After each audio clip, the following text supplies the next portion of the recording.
The ferryman's vessel, a squat, rust-streaked trawler named the Gannet, cleaved the leaden water, its diesel engine a dull thrum against the vast silence of the open sea. Dean watched the mainland recede, a smudged line of gray-green against an even grayer sky, until it vanished entirely behind a wall of advancing fog. He pressed a gloved hand against the cold, salt-sprayed rail, the chill seeping through the fabric. Solitude was what he craved, a balm for the raw wound of his recent past, but this felt less like solace and more like exile. He had chosen this, he reminded himself, determined to outrun the echoes that haunted his old life. The island emerged from the mist like a forgotten crag, jagged and unwelcoming.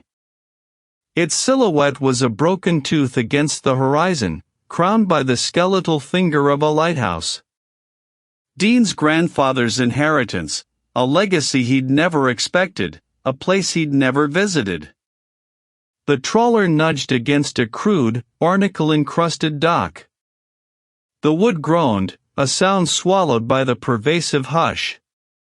The air here was thicker, heavy with the scent of brine, damp earth, and something else, a faint, metallic tang he couldn't quite place.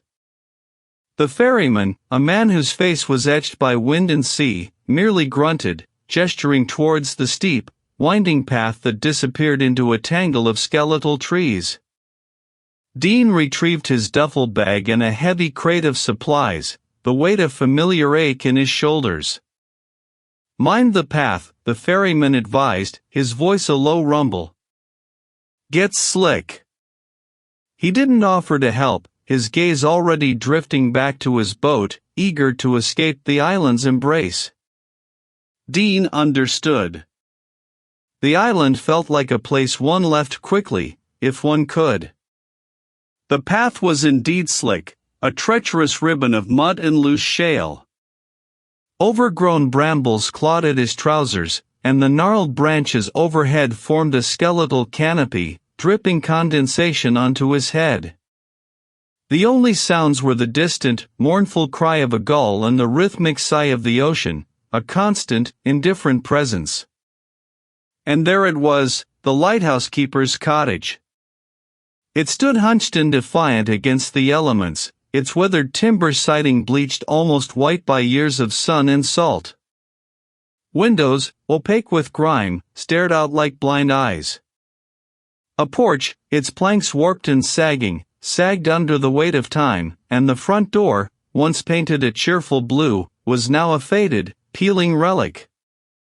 The front door was unlocked, a rusty iron latch yielding with a drawn-out groan that seemed to echo inside the empty house. Stepping over the threshold, Dean was assaulted by the scent of decay, mildew, dust, and something else, something vaguely organic and earthy, like wet loam. Moonlight, filtering weakly through a gap in the fog, pierced the grimy window panes, illuminating motes of dust dancing in the stagnant air. The interior was Spartan, frozen in time. A heavy, hand-carved table dominated the small living area, its surface layered with an undisturbed film of dust. A single, rickety chair was overturned beside it. On the wall, a faded nautical chart, yellowed at the edges, depicted the surrounding waters, and he noticed a small, hand-drawn circle marking a point on the island's northern tip, labeled Weather Station. He wondered briefly about his grandfather's reasons for marking it. He set down his bag and crate, the thud echoing unnaturally in the confined space. His grandfather. A man he'd barely known, a phantom presence in his childhood, now the architect of his current exile. He remembered the last time he'd seen the old man, a brief, awkward encounter at a family gathering years ago, the scent of pipe tobacco and stale sea air clinging to him even then. Dean had been too young to understand the chasm between them, too wrapped up in his own burgeoning career to bridge it later. Now, only this desolate cottage remained, a silent testament to a life lived on the fringes. As he moved deeper into the cottage, pushing open a door that led to a small bedroom, he noticed it. A sound. Faint, almost imperceptible, like a soft, rhythmic scratching coming from within the walls. It wasn't the skittering of mice, this was slower, more deliberate. Thump. Scrape. Thump. Scrape. It was too regular, too deep for any small creature. He paused, his breath catching in his throat, straining to hear it again over the drumming of his own pulse. Dean told himself it was the house settling, the old timbers groaning in the sea air. He was tired, his nerves frayed. He was determined to shake off the lingering melancholy, to impose order on this chaos. He moved to the window, wiping away a patch of grime with his sleeve. Outside, the fog had thickened, pressing against the glass, an impenetrable shroud. He could feel the island breathing around him, a vast, silent entity. The scratching hadn't been the house settling. It had been something else. Something awake. Dean watched the mainland recede, a smudged line of gray-green against an even grayer sky, until it vanished entirely behind a wall of gathering fog. He was alone now, truly alone, on this solitary rock. The cottage stood on a low rise, hunkered against the relentless salt wind, its whitewash flaking like old skin. It was smaller than he'd imagined from the probate photos, more weathered, and utterly silent save for the shriek of gulls and the restless murmur of the ocean. Dust motes danced in the sparse light that filtered through grime-streaked windows. He spent the first few days in a quiet, methodical ritual of unpacking, cleaning, and simply being.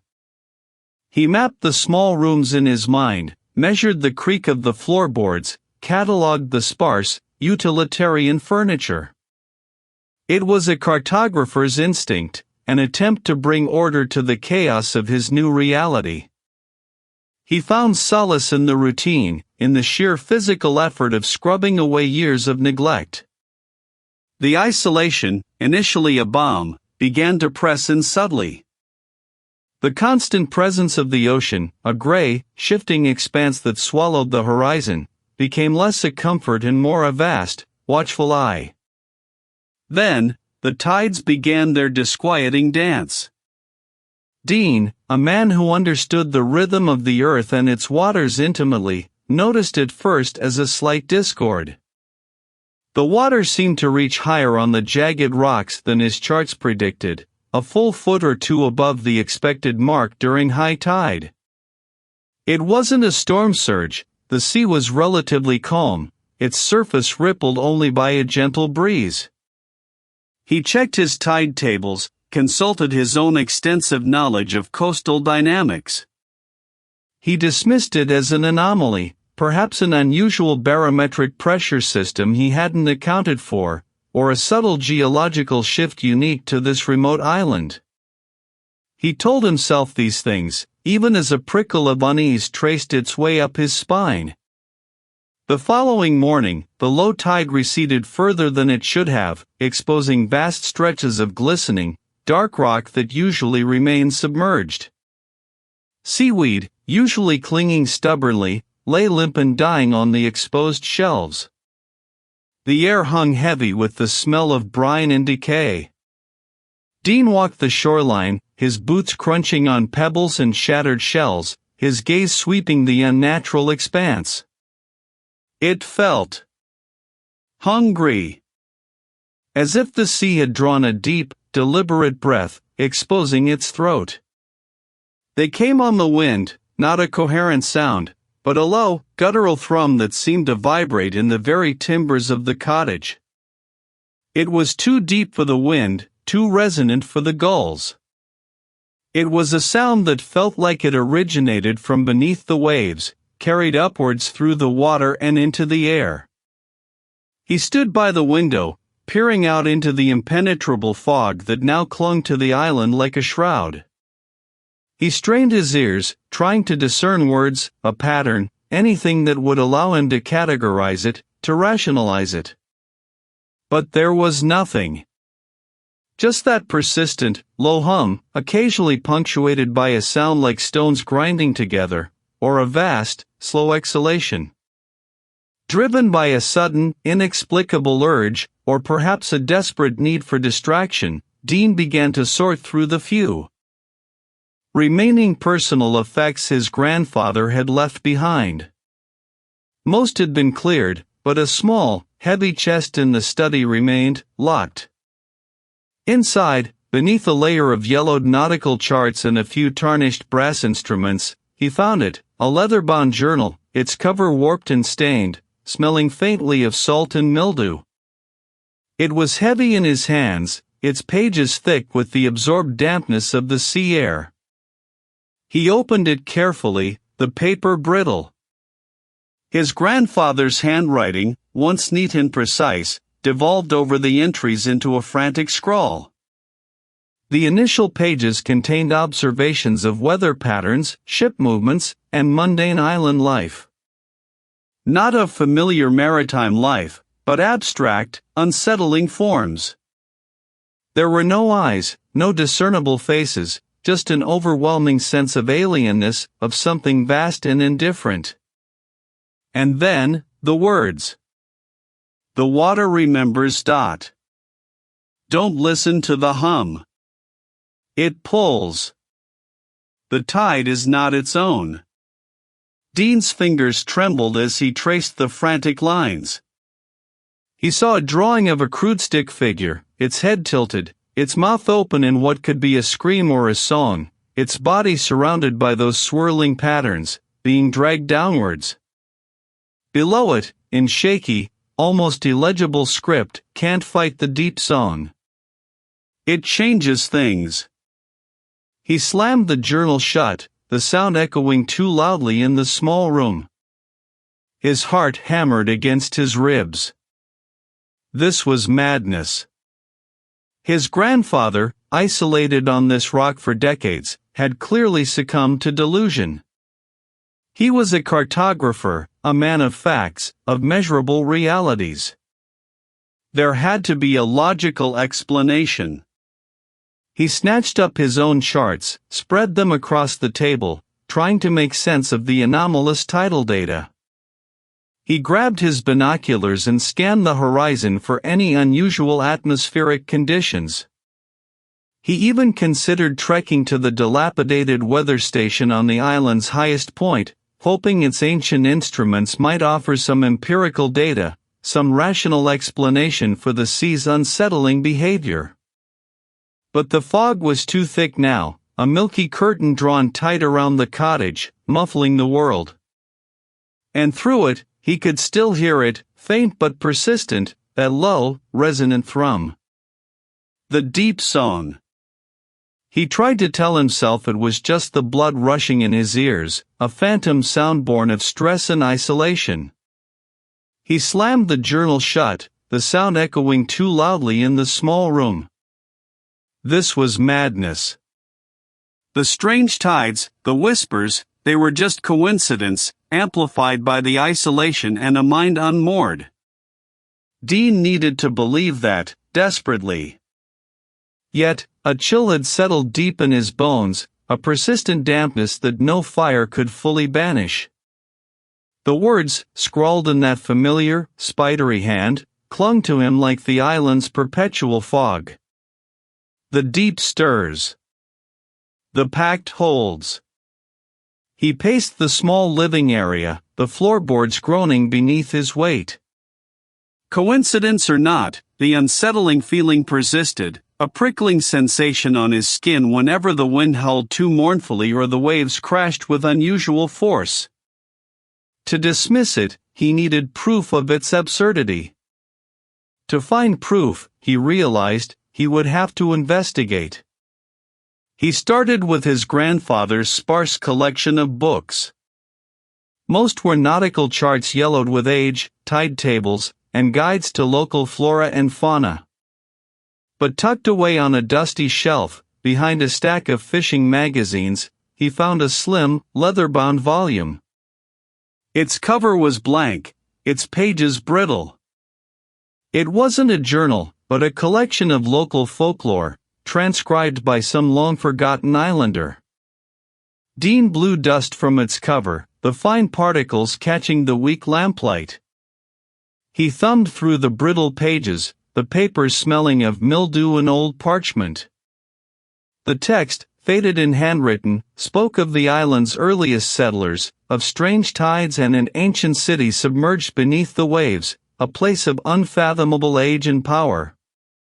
It detailed crude, ritualistic practices performed by the islanders during specific lunar cycles. A bargain. A pact. The journals fragmented. Entries began to coalesce, forming a nascent, terrifying pattern. It was a dilapidated structure perched on the highest bluff, a place he'd seen marked on his grandfather's old maps. Perhaps there, amongst the historical meteorological data, he might find some mundane explanation for the unusual tides, for the sudden shifts in ocean temperature his grandfather had meticulously noted. The climb was steep, the path overgrown and slick with dew. Salt spray misted his face, tasting metallic on his tongue. The weather station was even more derelict up close than it appeared from a distance. The wind howled through broken panes, rattling the remaining glass. Inside, rusted instruments lay scattered amongst overturned furniture. A faint smell of ozone and damp rock hung in the air. He carefully picked his way through the debris, his boots crunching on shattered glass and dried leaves. They were mostly dull records of wind speed and rainfall, but interspersed among them were cryptic notes, not in his grandfather's hand, but from an earlier keeper. This wasn't just his grandfather's madness. Others had seen it too. The journal lay open on his desk, its pages beckoning. He reread the entries, his grandfather's frantic script now seeming less like delusion and more like a desperate plea. References to the price, the blood, and the promise now resonated with the folklore and the weather station logs. He saw vast, cyclopean structures rising from the murky depths, their surfaces slick with an unseen slime. Echoes of a guttural, resonant sound vibrated through his very bones, a sound that wasn't heard but felt. He sensed immense, ancient eyes watching him from the gloom, countless and unblinking, pulling him deeper into an icy, suffocating embrace. Dean's eyes struggled to adjust, his mind still half submerged in the dream's icy grip. He pushed himself up, his muscles protesting, and stumbled towards the light. On the wooden floorboard near the hearth, where no moisture should have been, a patch of something alien pulsed with a soft, phosphorescent light. It was a cluster of iridescent, gelatinous growth, a vibrant, sickly green. Dean knelt, his breath catching in his throat. It wasn't just on the floor. A tendril of the same glowing substance clung to the rough stone of the fireplace, another shimmered on the rim of his grandfather's old teacup, left on the mantelpiece. It was inside. It was spreading. And it was beautiful in a way that curdled his blood. The crushing void of his dream clung to Dean even after he forced his eyes open. The memory of those impossible structures, rearing from a lightless chasm, left a cold, slick residue on his mind. He lay for a long moment, listening to the relentless shriek of the wind against the cottage panes, the rhythmic groan of the old timbers. He felt raw, exposed, as if something had peeled back a layer of his skin while he slept. He dragged himself from the narrow bed, the floorboards groaning in protest beneath his weight. As he moved through the small kitchen, a wooden spoon clattered from its hook, tumbling to the flagstones with a sharp crack that made him flinch. He stared at it, then at the empty hook, a tremor snaking up his spine. Had he knocked it? He couldn't recall. He bent to retrieve it, his fingers brushing against a faint, slick dampness on the handle, even though the kitchen was dry. He wiped his hand on his trousers, a shiver chasing the warmth from his body. The air itself seemed thicker that morning, heavy with an unspoken presence. A low, resonant hum began to permeate the cottage, subtle at first, like the distant thrum of a deep-sea vessel, then slowly intensifying. It wasn't a sound he heard with his ears as much as a vibration he felt in the soles of his feet, in the marrow of his bones. It resonated in his teeth, a phantom ache. He pressed his palms to his temples, trying to locate its source, but it seemed to emanate from everywhere and nowhere, a frequency tuned to his very unease. He spent the morning trying to focus on his inherited maps, hoping the familiar lines and contours would ground him. But the hum persisted, a constant, insidious drone that frayed his nerves. He found himself pacing, checking the windows, peering into corners. His reflection in the bathroom mirror caught him by surprise. He looked haggard, yes, but there was something else. For a fleeting instant, the contours of his face seemed to ripple, his eyes elongating into black, unblinking pools, his skin taking on a faint, iridescent sheen. The distortion vanished as quickly as it appeared, leaving him staring at his own pale, frightened face.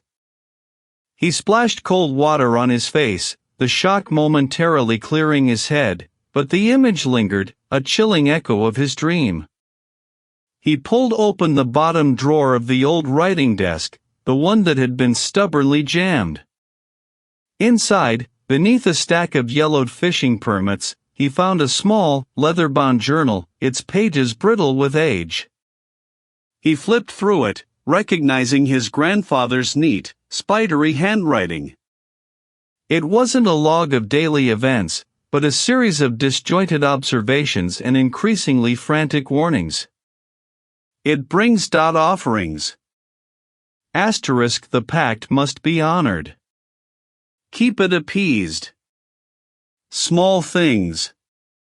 To keep the large things sleeping. Dean's breath hitched. Offerings? Appeased? He read on, his fingers tracing the faded ink. There were crude drawings, 2 concentric circles, a jagged symbol he didn't recognize, repeated over and over. The old ways. The gate. The weather station. The very place he'd seen the strange, iridescent residue on the rocks. His grandfather had been there, too. Not just observing the weather, but perhaps performing some ritual. Trying to ward off something, or perhaps, as the journal implied, feeding it. What kind of offerings? What kind of pact? The odd collection of sea-worn stones on the windowsill, the intricate knotwork on the mantel, the small, tarnished silver bell hanging by the door, were these merely decorations, or components of a desperate, long-forgotten defense? The hum intensified, vibrating through the very floorboards. He felt a sudden, profound drop in temperature, as if the heart of the cottage had been replaced by a block of ice. A faint, briny scent, sharper than the usual sea air, filled his nostrils, metallic and strangely sweet. He heard a soft, wet slithering sound from the doorway behind him. Dean froze, journal clutched in his hand. He didn't dare turn. The air grew heavy, thick and viscous, like breathing underwater. It was like icy seawater, yet somehow denser, clinging. He gasped, spinning around, his heart hammering against his ribs. There was nothing there. Only the empty doorway, the dim light from the hallway, and the persistent, throbbing hum. Dean stumbled back, knocking against the desk, the journal clattering to the floor. He stared at the empty space, his chest heaving, convinced he had just stood face to face with the unseeable.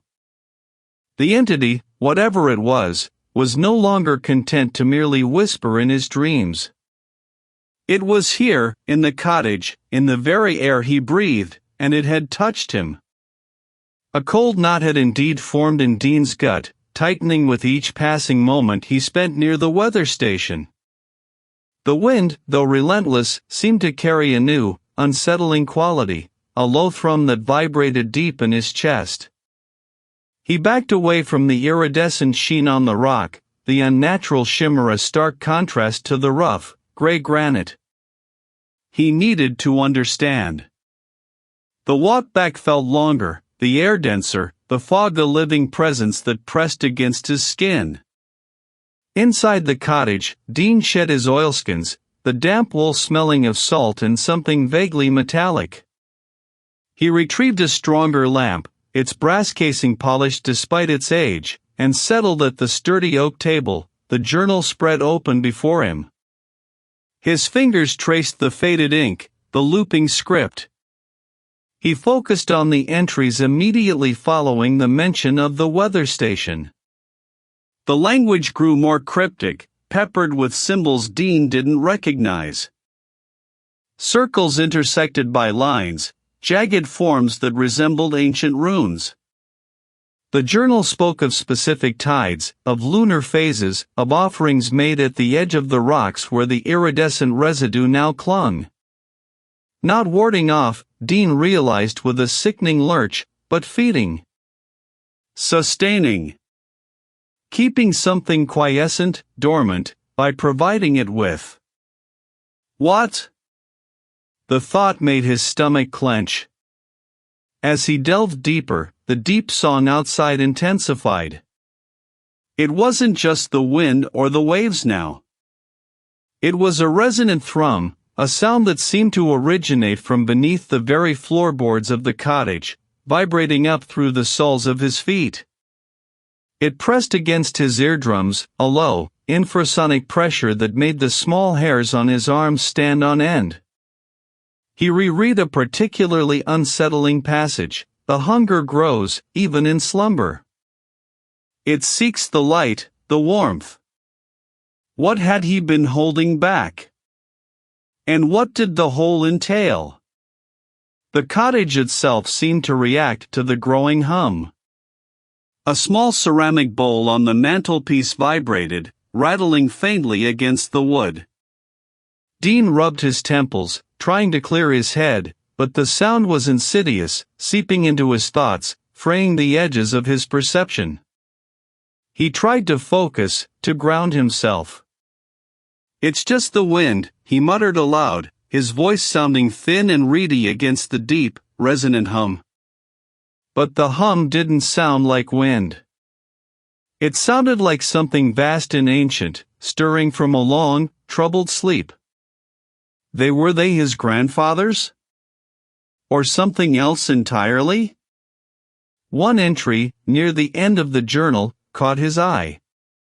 It was accompanied by a rough sketch, a crude diagram of the lighthouse's base, with a prominent X marked beneath the central pillar. The text next to it was terse: "The root. The heart. Must never be disturbed. The song is weakest here. The root." Dean's gaze instinctively drifted towards the thick stone wall that separated the cottage from the lighthouse proper. He swallowed, his mouth suddenly dry. He had explored the lighthouse, of course, but only the main spiral staircase, the lantern room. He had never considered anything below the foundation. The floorboards groaned beneath his weight, a sound that seemed to merge with the deeper hum. He grabbed the lamp, its light a small, defiant beacon against the encroaching gloom. Dean descended instead, his gaze sweeping the base of the central pillar, searching for any anomaly. The stone blocks were massive, expertly fitted. He ran his hand along the rough surface, feeling for a seam, a catch, anything. The deep song here was a tangible pressure, a weight on his chest, a vibration in his bones. Then he saw it. Not a door, not a lever, but a section of floor, subtly different. A large, square flagstone, slightly recessed, its edges almost perfectly concealed by grime and age. He knelt, scraping at the mortar with his fingernail, feeling the distinct line where one stone ended and another began. It was cleverly hidden, a masterwork of concealment. With renewed determination, Dean found a crowbar in a nearby storage nook. He wedged the crowbar into the faint seam, gritting his teeth, and heaved. This wasn't just a cellar. This was a crypt. A hidden chamber that felt less like a part of the lighthouse and more like an entrance to something far, far older, something that had been patiently waiting, listening to the deep song, for centuries. He had found the root. And the song, it was coming from below. Dean's gaze lingered on the rough-hewn stone wall, the one separating the cottage from the lighthouse's foundations. He had felt it before, a faint, almost imperceptible hum beneath the floorboards, a vibration that wasn't the wind or the waves. Now, the memory of the twisted root, the one he'd found in the cliff face, clawed at his thoughts. It hadn't just been near the lighthouse, it had seemed to be growing into its very base, a subterranean tendril reaching for something hidden. His mouth felt like sandpaper.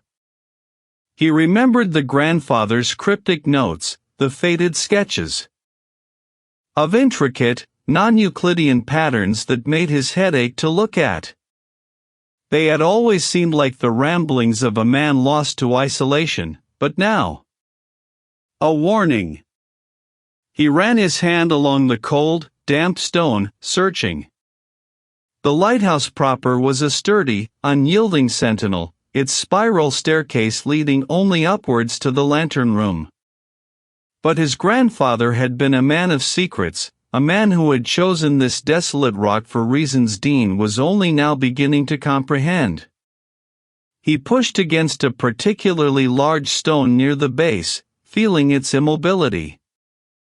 He tried another, then another, his fingers growing numb in the chill air. The rhythmic crash of the waves against the cliff below seemed to mock his efforts, a constant, indifferent roar. He noticed a faint seam, almost invisible beneath layers of grime and salt, running vertically down the wall, ending near the floor in a small, weathered iron ring, half buried in the packed earth. His breath hitched. He knelt, digging with trembling fingers until the ring was fully exposed. He pulled. Nothing. He braced his feet, gritted his teeth, and pulled again, putting his full weight into it. A groan, deep and resonant, echoed from within the stone, followed by a grating shhhk as a section of the wall, larger than he'd anticipated, began to pivot inwards. He recoiled, coughing. The opening revealed a narrow, vertical shaft plunging into absolute blackness. The shaft was not a staircase, but a crude, uneven ladder of iron rungs bolted directly into the rock face, slick with perpetual moisture. Every instinct screamed at him to retreat, to seal the passage and pretend he had never found it. But the pull was too strong, a morbid curiosity intertwined with a desperate need for answers. He had to know. The beam of his lantern danced across rough-hewn stone, revealing patches of glistening black mold and strange, phosphorescent lichens that pulsed faintly, like dying embers. He reached the bottom with a soft thud, his boots sinking slightly into a floor of damp, gritty sand. The chamber was vast, far larger than the lighthouse structure above suggested, a subterranean cavern carved deep into the island's bedrock. The air was thick, tasting of salt, ozone, and something else indescribable, something that made his teeth ache. His lantern beam struggled to pierce the gloom, revealing only fragments of the immense space. The walls were uneven, glistening, weeping moisture, and etched with the same unsettling, non-Euclidean symbols he'd seen in his grandfather's notes. In the center of the cavern, bathed in an eerie, self-generated light, stood the source of the pulsating hum. It was not an artifact, not in any conventional sense. It was a monolith, a towering, obsidian-like structure that seemed to drink the light, yet glowed from within with a soft, sickening violet luminescence. It was organic and inorganic simultaneously, its surface rippling as if alive, its edges impossibly sharp yet fluid. It smelled of the deep ocean, of things that had never seen the sun, and of immense, terrible power. Dean felt his mind buckle at the sight. This was no mere stone, it was a conduit, a throbbing heart. Then, the vision hit him. It wasn't a hallucination, not truly. It was an intrusion, a direct assault on his senses, unbidden images flooding his mind with horrifying clarity. He saw the island, not as it was, but as it would be. The fog thickened, not just around the cliffs, but within the very air, coiling, writhing like a conscious entity. He saw the ocean, not just at the surface, but plunging into impossible depths, where titanic shapes, vaguely defined but monstrously vast, stirred in primordial slumber. He saw the light from the weather station, usually a comforting beacon, now distorted, flickering erratically, its instruments vibrating violently, their readings meaningless, overwhelmed by an unseen force. The vision snapped, leaving him gasping for air, clutching his head. The monolith still pulsed, its violet light now seeming to mock him, to confirm the horrifying truth.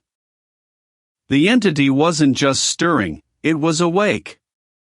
It wasn't just encroaching, it was here, in this very chamber, radiating its will. They weren't just signs. They were the entity's tendrils, slowly, inexorably, tightening their grip. He wasn't just an observer, he was the next offering. He had stumbled into its maw. The hum wasn't just beneath the floorboards anymore, it pulsed directly against the soles of Dean's boots, a low, resonant thrum that vibrated up his spine and settled in the hollows of his teeth. He stood by the rough-hewn stone wall, the one that formed the boundary between the cottage's foundations and the lighthouse's base, and felt the ancient stone itself shudder. It was a living tremor, not the steady, predictable groan of the island under the assault of the waves, but something internal, deliberate. His breath hitched. He had seen the twisted root before, a thick, gnarled thing like a petrified serpent, wedged deep into a fissure in the rock face outside, drawing moisture from the sea spray. Now, the memory of it, combined with this invasive vibration, sent a jolt of icy clarity through him. It wasn't just under the cottage, it was in the cottage. The entity wasn't merely encroaching, it was actively trying to force its way through, using the very bedrock as its conduit. A sudden, sharp crack echoed from within the wall, not a natural sound of settling stone, but something sharper, almost like bone snapping. Dean flinched back, his eyes wide, fixed on the innocuous-looking masonry. A faint, slick sheen appeared on the surface of the stone, like condensation, but it caught the dim light with an oily iridescence. He pressed a hand against his own chest, feeling the frantic beat of his heart. This wasn't a hallucination, wasn't a trick of his grief-addled mind. This was real, undeniable, and utterly terrifying. The air in the small space grew heavy, thick with the scent of brine and something else, a cold, metallic tang, like old blood mixed with ozone. It felt as though a crushing weight had settled on his lungs, making each inhale a desperate effort. It was trying to get in. Not just into the cottage, but into him. He stumbled backward, away from the vibrating wall, tripping over a loose floorboard. He scrambled to his feet, his gaze darting around the small, familiar room that now felt alien, hostile. He had to. His eyes landed on the heavy, leather-bound journal, still lying open on the small, scarred writing desk where he had left it. It was his grandfather's last desperate attempt at a warning, a guide. He snatched it up, his fingers fumbling with the brittle pages, flipping through the cramped, almost illegible script. He wouldn't just surrender. He wouldn't. His gaze snagged on a diagram, crudely drawn but unmistakably a map of the island, with an X marked not far from the cottage. Beside it, scrawled in a shaky hand, were the words, "The station. For the final ward. A conduit. The weather station." Of course. It was the highest point on the island, a relic of an earlier era, abandoned but still standing, its skeletal anemometer a lonely sentinel against the sky. His grandfather, a man obsessed with observation, would have chosen it as a place of crucial significance. Perhaps it was a focal point, a place where the barrier between worlds was thinnest or strongest. The fog, ever-present, seemed to writhe and churn around him, taking on ephemeral shapes that twisted and dissolved at the edge of his vision. He ignored the lashing spray, the treacherous, seaweed-slicked rocks underfoot, driven by a singular, desperate purpose. The climb was arduous, the path barely visible through the swirling mist.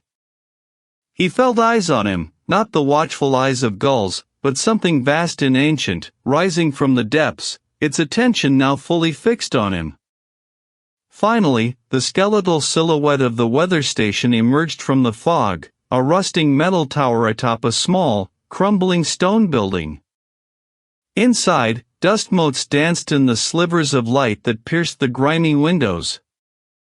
Old charts, faded to illegibility, still clung to the walls. He slammed the journal open on a corroded metal table, his fingers tracing the frantic scribbles. The pages he sought seemed to practically leap out at him. The ritual was incomplete. There were missing words, blurred ink, and then, stark and terrifying, a single, underlined sentence. The binding requires a vessel of profound connection.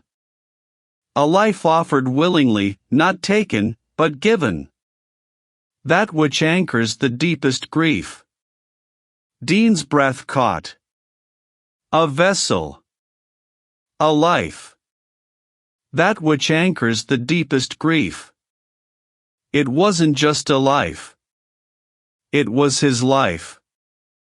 Or perhaps, something more terrible, something tied to the profound personal tragedy that had driven him to this desolate island in the first place.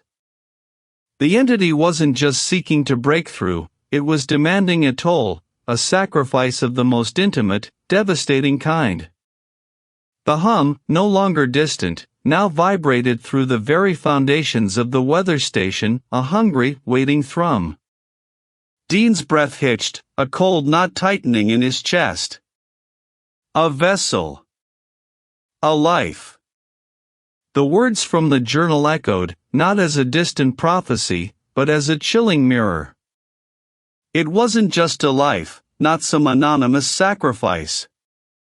It was his life. The entity wasn't merely seeking an anchor, it was reaching for the very core of him, the raw, unaddressed wound of his profound personal tragedy, twisting it into a conduit. He was the vessel, the linchpin, the final offering. The realization settled over him with the weight of a granite slab, crushing the last vestiges of his hope for a clean escape. Outside the cottage, the island groaned. The wind, a banshee's shriek for days, had escalated into a raw, tearing howl, stripping bark from the few hardy pines that clung to the cliffs. Rain hammered the windows, not in sheets, but in solid, driving waves that seemed to want to dismantle the very structure around him. Through the spray-lashed glass, he could see the ocean, no longer a distinct horizon but a churning, frothing expanse of gray, boiling up to meet the equally turbulent sky.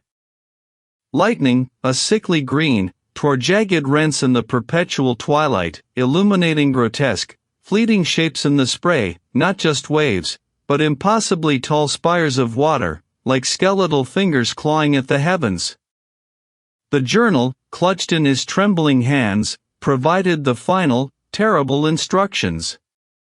The counter-ritual. It demanded precision, a convergence of elements, and a sacrifice.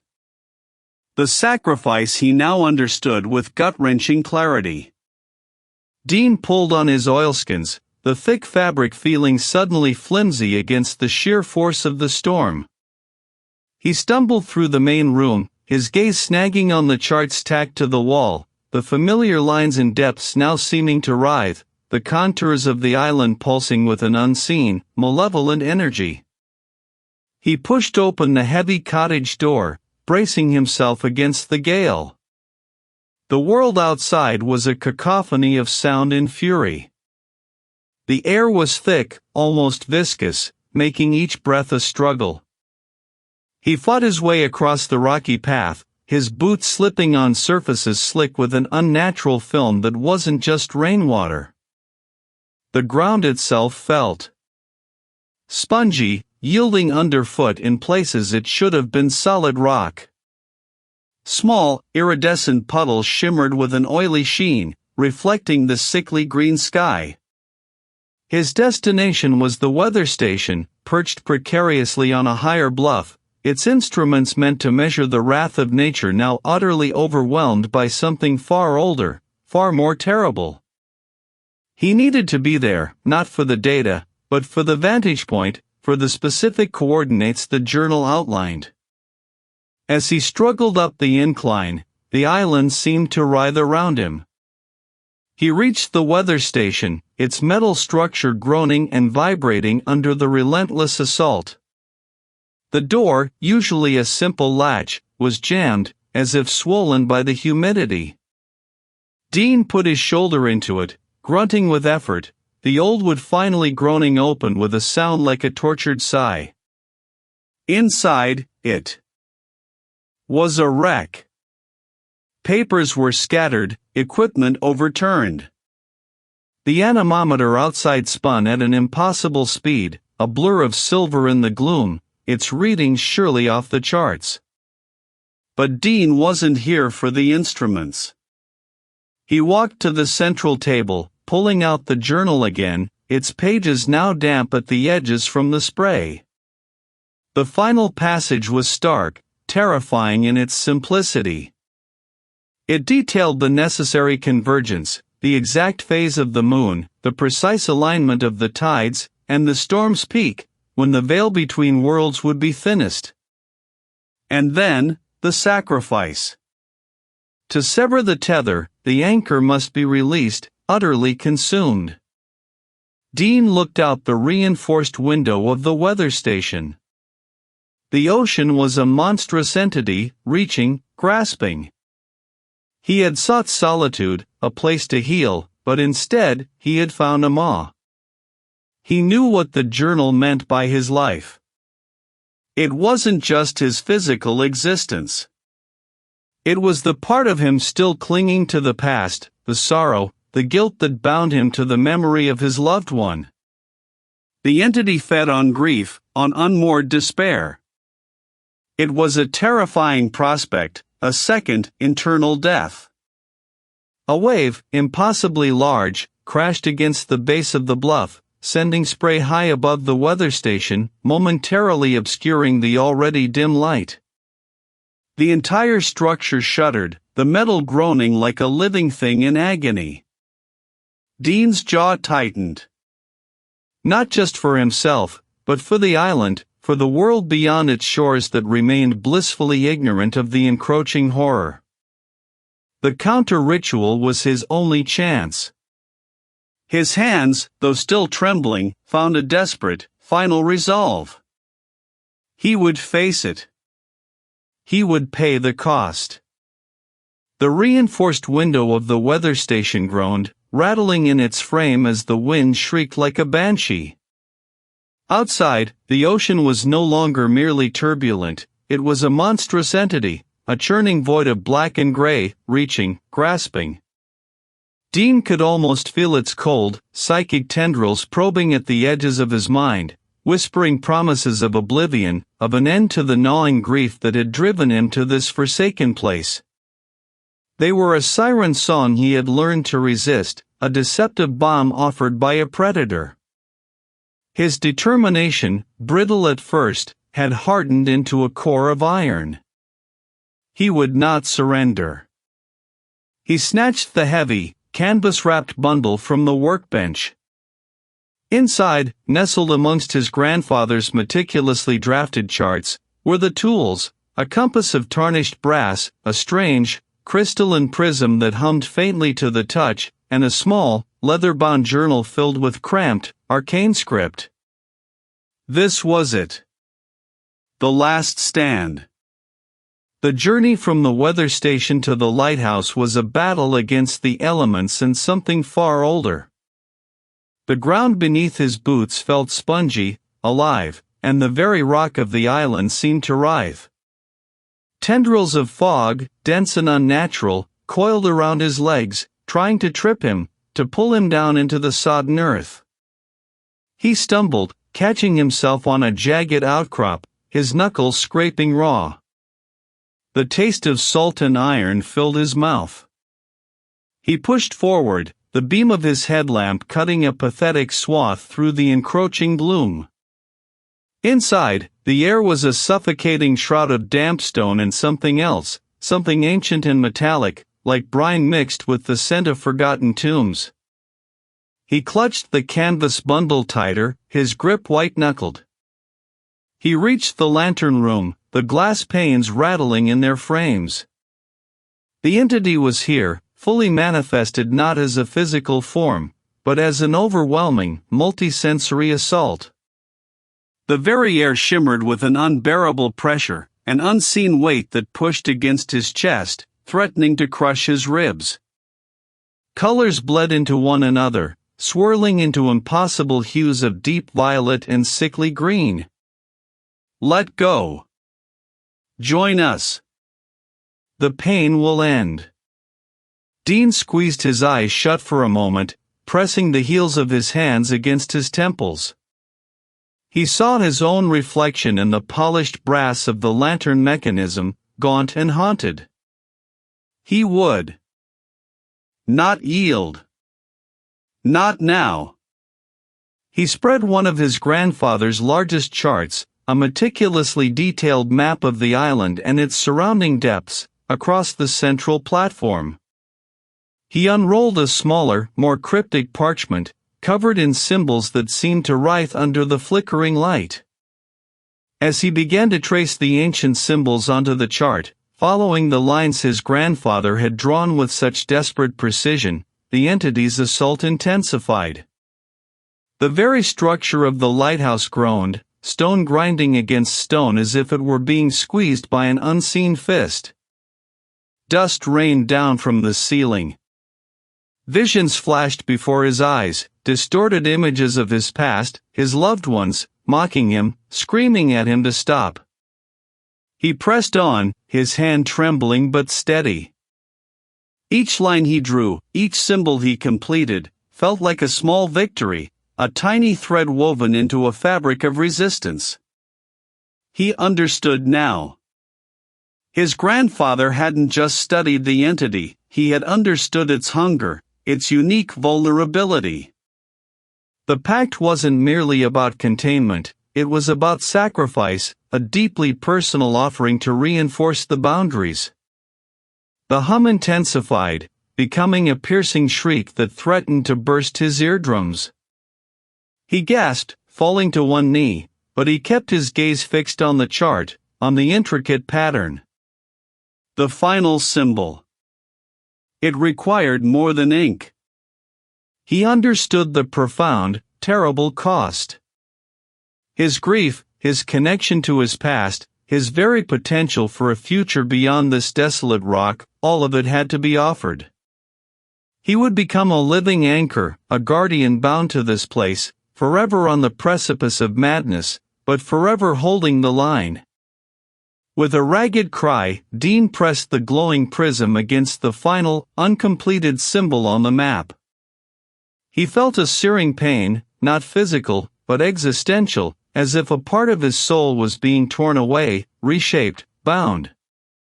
His memories flickered, some dimming, others sharpening with a terrible clarity, a final, agonizing farewell to the man he once was. The entity roared, a sound that shook the very foundations of the lighthouse, a scream of thwarted hunger and ancient agony. Then, abruptly, it receded. The unbearable pressure lifted. The impossible colors faded. The lighthouse beacon, previously erratic, now shone with a steady, unwavering light, cutting a clean swathe through the retreating fog. Dean lay on the cold stone floor, gasping, the prism now dull and lifeless in his hand. He was alive. The island was safe, for now, but the cost. He looked out at the ocean, no longer a grasping entity, but a vast, indifferent expanse. He was a guardian now, a sentinel. Forever bound.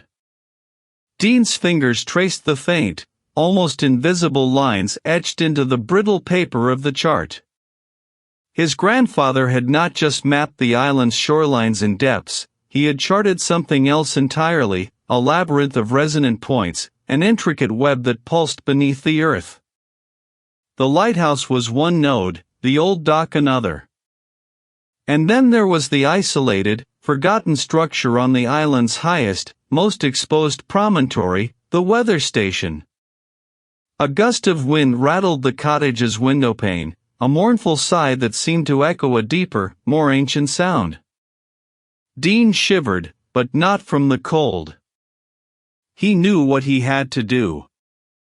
The charts, combined with his grandfather's cryptic journals and the faint, persistent thrumming that had become a constant companion in his skull, pointed to a single, terrible truth: the pact was not merely a forgotten agreement, but a living, breathing mechanism, one that required active maintenance. Or, in his case, active dismantling.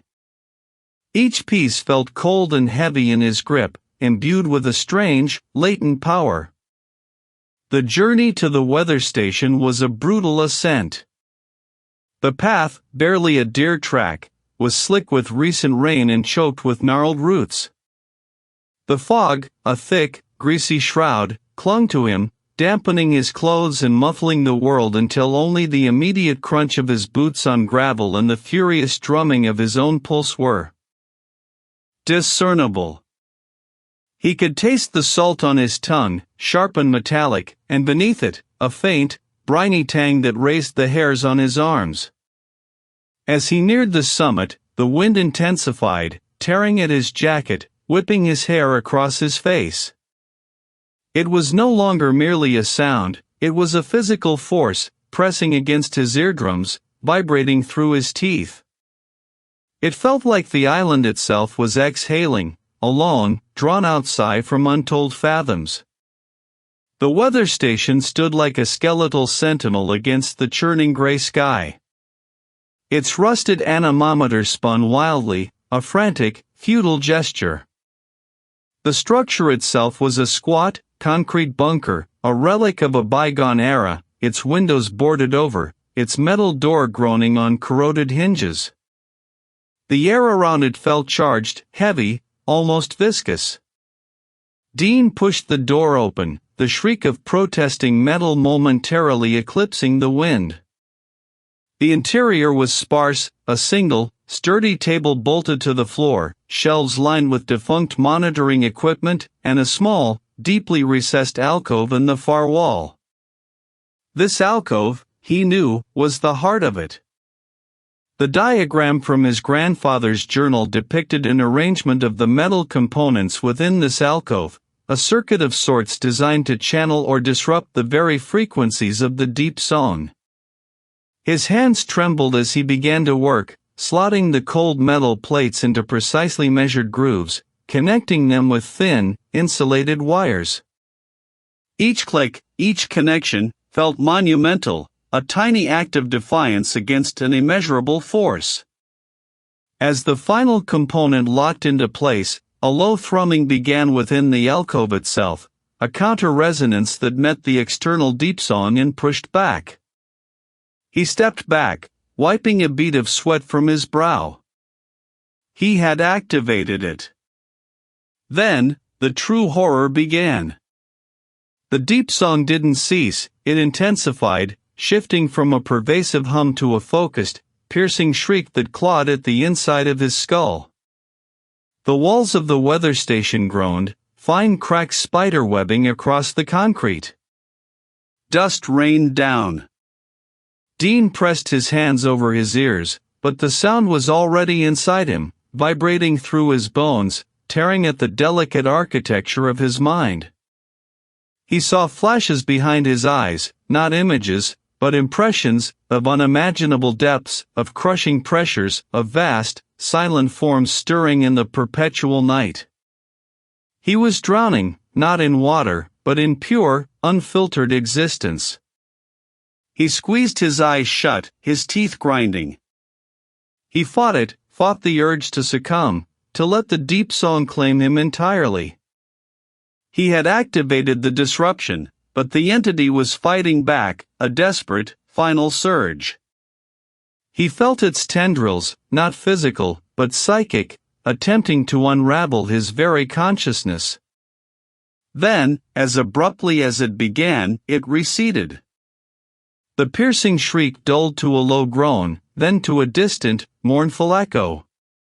The pressure in his head eased, leaving behind a dull ache and a profound, bone-deep exhaustion. The weather station settled, the creaking fading into the sounds of the wind and the distant, ordinary roar of the ocean. He had survived.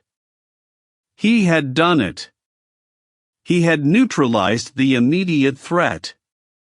But at what cost? He pushed himself away from the wall, his legs unsteady. The deep song was gone, at least outwardly. But as he stood there, amidst the settling dust, a terrible reveal dawned upon him. The silence wasn't empty. It was filled. Filled with a profound, pervasive knowing. The disruption hadn't banished the entity, it had merely inverted its presence. It was no longer outside, pressing in. It was within. He was not free. He was the vessel. He walked to the door, pushed it open, and stepped out into the mist-shrouded air.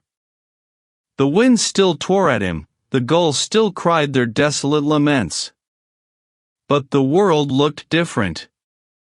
The gray, churning waves seemed to hold a deeper, more terrible secret, one he could now almost understand.